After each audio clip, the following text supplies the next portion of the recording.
সিরাতে মুস্তাকিম সম্বলিত একটি আয়াত তিলাওয়াত করেছি আপনাদেরকে এই একটি শব্দের তাফসীর থেকে কিছু কথা শোনাবার জন্য। সিরাতে মুস্তাকিমের 7টা ব্যাখ্যা আছে, এই ব্যাখ্যাগুলি হইল সিরাতে মুস্তাকিম কথার তাফসীর। সিরাতে মুস্তাকিম এর 1 নম্বর ব্যাখ্যা হলো আলহামদুলিল্লাহি নাহমাদুহু ওয়া নাস্তাঈনুহু ওয়া নাস্তাগফিরুহু ওয়া নু'মিনু বিহি ওয়া নাতাওয়াক্কালু আলাইহি ওয়া নাউযু বিল্লাহি মিন শুরুরি আনফুসিনা ওয়া মিন সাইয়্যিআতি আ'মালিনা মান ইয়াহদিহিল্লাহু ফালা মুদিল্লা লাহু ওয়া মান ইউদ্লিলহু ফালা হাদিয়া লাহু ওয়া নাশহাদু আল্লা ইলাহা ইল্লাল্লাহু ওয়াহদাহু লা শারীকা লাহু ওয়া নাশহাদু আন্না সাইয়্যিদানা ওয়া নাবিয়্যানা ওয়া মাওলানা মুহাম্মাদান আবদুহু ওয়া রাসূলুহু সাল্লাল্লাহু তাআলা আলাইহি ওয়া আলা আলিহি ওয়া আসহাবিহি ওয়া বারাকা ওয়া সাল্লাম। أما بعد فأعوذ بالله من الشيطان الرجيم بسم الله الرحمن الرحيم وأن هذا صراطي مستقيما فاتبعوه ولا تتبعوا السبل فتفرق بكم عن سبيله ذلكم وصاكم به لعلكم تتقون. وقال رسول الله صلى الله عليه وسلم تفرقت بنو إسرائيل على 72 ملة وتتفرق أمتي على 73 ملة كلهم في النار إلا واحدة. قالوا ما هي يا رسول الله؟ قال ما أنا عليه وأصحابي أو كما قال عليه الصلاة والسلام. শ্রদ্ধেয় সভাপতি হযরত উলামায়ে কেরাম, সম্মানিত সুধী সমাজ, দূর দূরান্ত থেকে আগত সর্বস্তরের মুসলমান ভাইয়েরা আমার, আশপাশের বাসাবাড়ি বাড়ি ঘরে পর্দার আড়ালে বসা আমার মা ও বোনেরা, আমরা মুসলমান হিসাবে সকলের জানা থাকার কথা যে আল্লাহ সমস্ত মানুষের আদি পিতা আদম আলাইহিস সালামকে সৃষ্টি করার পর কিছুদিনের জন্য জান্নাতে বসবাস করতে দিয়েছিলেন। তারপর একটা নির্ধারিত পরিমাণ সময়ে জান্নাতে অবস্থান করার পর একটা ঘটনাকে কেন্দ্র করে আল্লাহ আদম হাওয়া দুজনকে জান্নাত থেকে বের করে পৃথিবীতে পাঠিয়েছিলেন। পাঠাবার সময় আদম হাওয়া এবং তার ভবিষ্যৎ প্রজন্ম, আদম হাওয়ার সমস্ত সন্তানদেরকে সম্বোধন করে বলেছিলেন, তোমরা কিছুদিনের জন্য দুনিয়াতে যাও। দুনিয়ার কিছুদিনের জীবন কোন পথে যাপন করলে আবার তোমরা চিরকালের জন্য জান্নাতে ফিরে আসতে পারবে, সেই পথটা আমি আল্লাহ নিজ দায়িত্বে তোমাদেরকে বলে দেব। আল্লাহর সেই ওয়াদা পরবর্তীতে মানব জাতির সাথে আল্লাহর সেই ওয়াদা দুইভাবে পুরা করেছেন।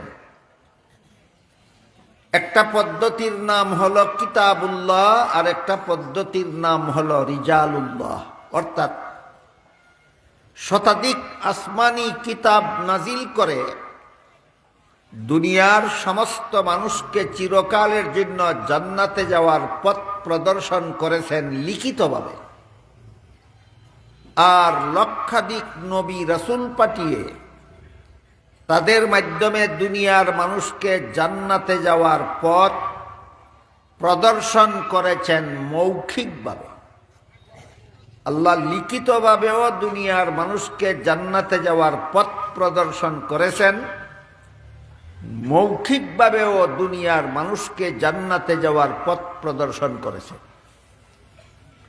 এই পথটাকে শতাধিক নবী রাসূলের মাধ্যমে লক্ষাধিক নবী রাসূলের মাধ্যমে শতাধিক আসমানি কিতাবের মাধ্যমে দুনিয়ার মানুষকে আল্লাহ জান্নাতে যাওয়ার যে পথ প্রদর্শন করেছেন, সেই পথটাকে কুরআনের ভাষায় নাম দিয়েছেন সিরাতে মুস্তাকিম। এই নামটা আমরা মনে রাখি। সমস্ত নবী রাসূলগণের মাধ্যমে, সমস্ত আসমানি কিতাবের মাধ্যমে দুনিয়ার মানুষকে আল্লাহ জান্নাতে যাওয়ার যে পথ প্রদর্শন করেছেন, পথটাকে কুরআনের ভাষায় নাম দিয়েছেন সিরাতে মুস্তাকিম। এই সিরাতে মুস্তাকিম কথার 7টা ব্যাখ্যা আছে। এই ব্যাখ্যাগুলি হইল সিরাতে মুস্তাকিমের তাফসীর।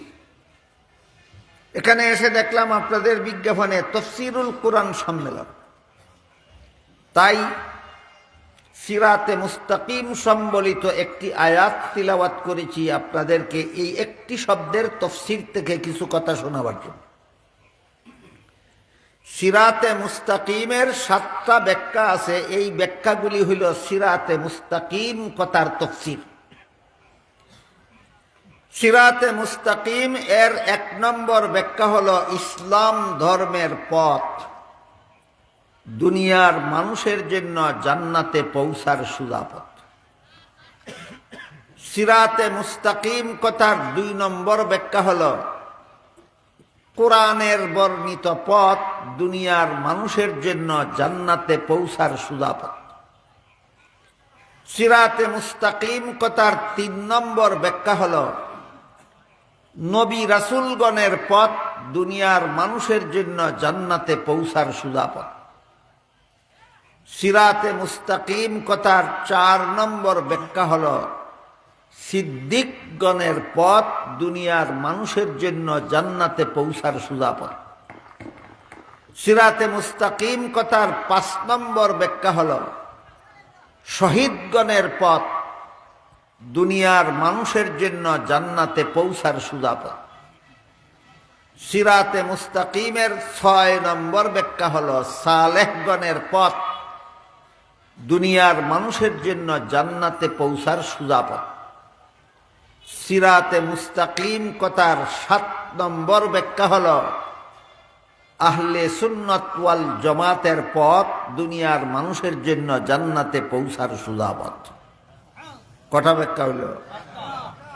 প্রত্যেকটা ব্যাখ্যাই আলোচনা সাপেক্ষ। ইসলাম ধর্মের পথ, জান্নাতে পৌঁছার সোজা পথ কিভাবে, এটা আলোচনা সাপেক্ষে বুঝার ব্যাপার। কোরআনের বর্ণিত পথ, সোজা জান্নাতে পৌঁছার পথ কিভাবে, সেটা আলোচনা সাপেক্ষে বুঝার ব্যাপার।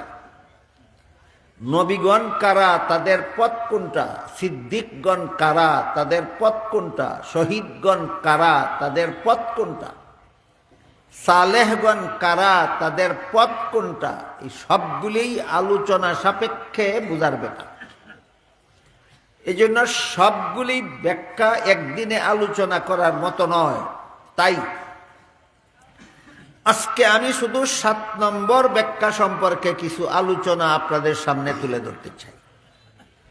7 নম্বর ব্যাখ্যা হলো আহলে সুন্নাত ওয়াল জামাতের পথ, দুনিয়ার মানুষের জন্য জান্নাতে পৌঁছার সুযোগ।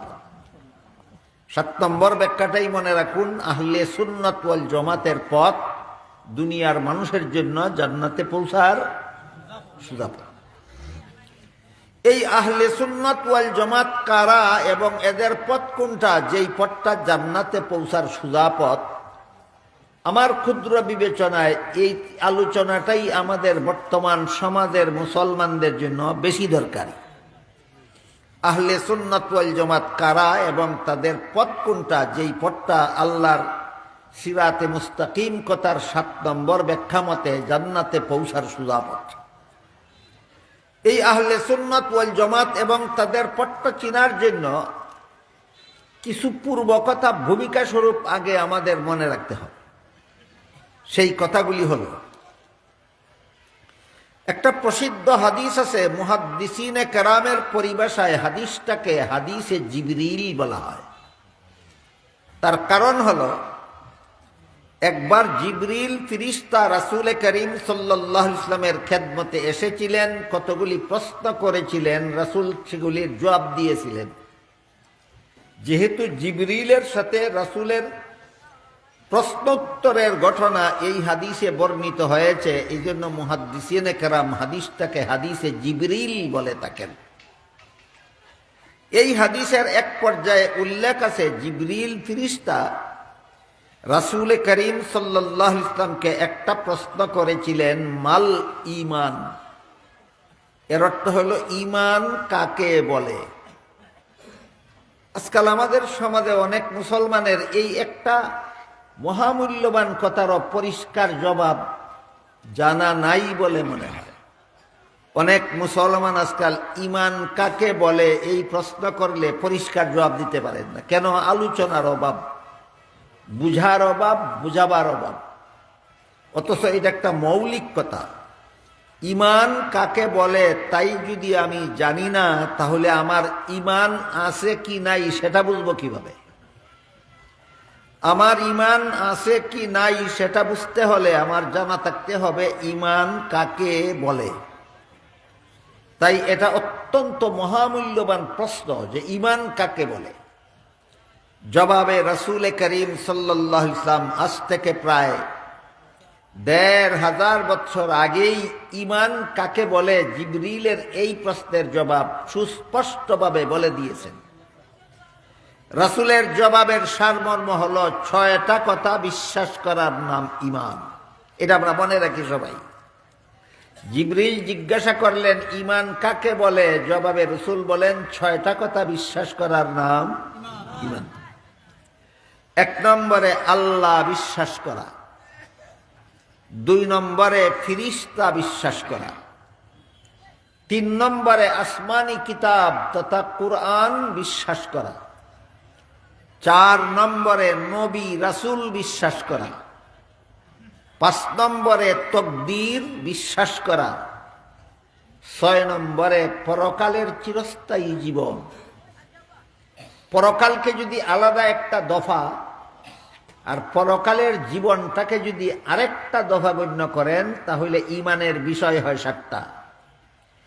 আর পরকাল এবং চিরস্থায়ী জীবন দুইটাকে একটা দফা গণ্য করলে ঈমানের বিষয় হয় 6টা। এই জন্য আমি একত্রিতভাবে বলছি পরকালের চিরস্থায়ী জীবন।